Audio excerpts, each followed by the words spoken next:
We have a mitzvah every week to learn the parsha of the week, Shnai Mikra v'Echad Targum.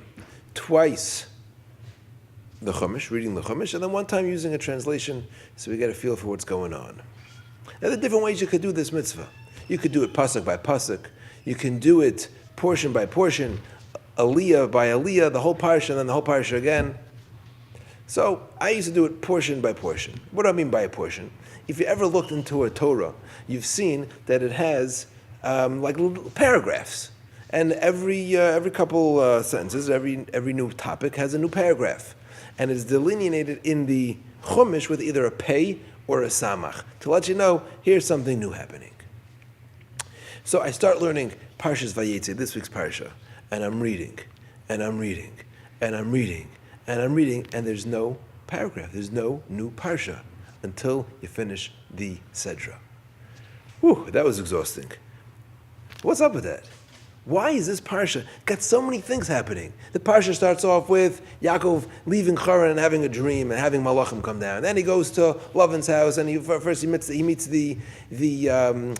the shepherds by the well, and he finds that he meets Rachel, ends up in Lavan's house.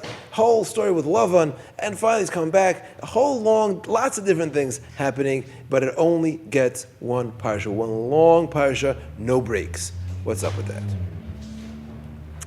In the beginning of the parsha, when Yaakov wakes up from his dream where he saw the malachim, he says that interesting, he makes a promise, a neder to Hashem, and he says, Hashem, if you take care of me, and you bring me back home, el beis avi, v'hoya Hashem li le'elekim, then you'll be my God. It sounds like he's making it's conditional. You know, God, if you take care of me, then we'll be on good terms, then you'll be my God. The Ramban and Nachmani doesn't like that approach.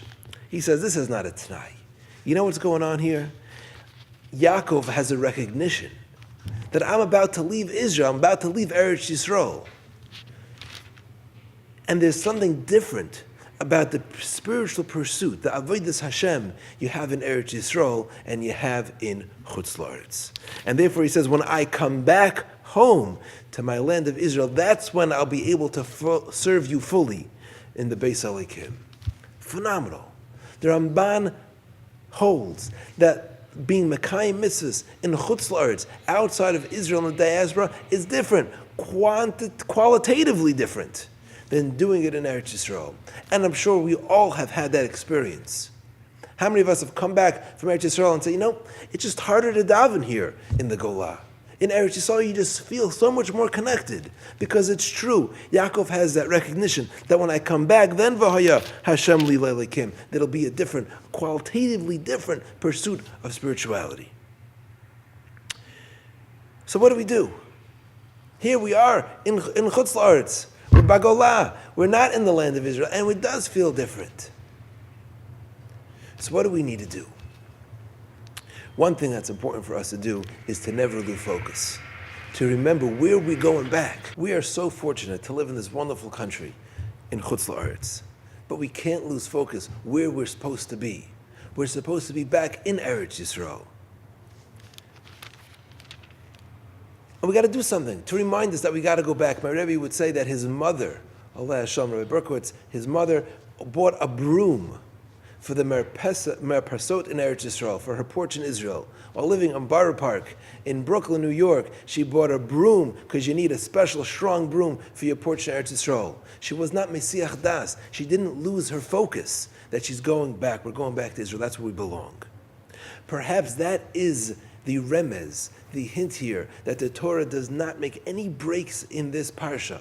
There are no paragraphs, because the parsha begins, Vayezei Yaakov mi be'er Sheva vayelech Harana. He begins his travel towards Haran, leaving Eretz Yisrael. And the bookend, the parsha ends with Yaakov heading way back, Vayivka b'malachim. He meets malachim, the malachim of Eretz Yisrael come to greet him. It's bookend by his leaving of Eretz Yisrael and his coming back, and there was no break. To Yaakov Avinu, everything that happened on his journey out of Eretz Yisrael was just that. It was his journey outside of Eretz Yisrael, but he was never Mesiach Das. He was always had his focus, his mind. When am I coming back to Eretz Yisrael to serve Hashem properly? May we all be merit and find the strength in us to get back to Eretz Yisrael b'mehira b'yameinu.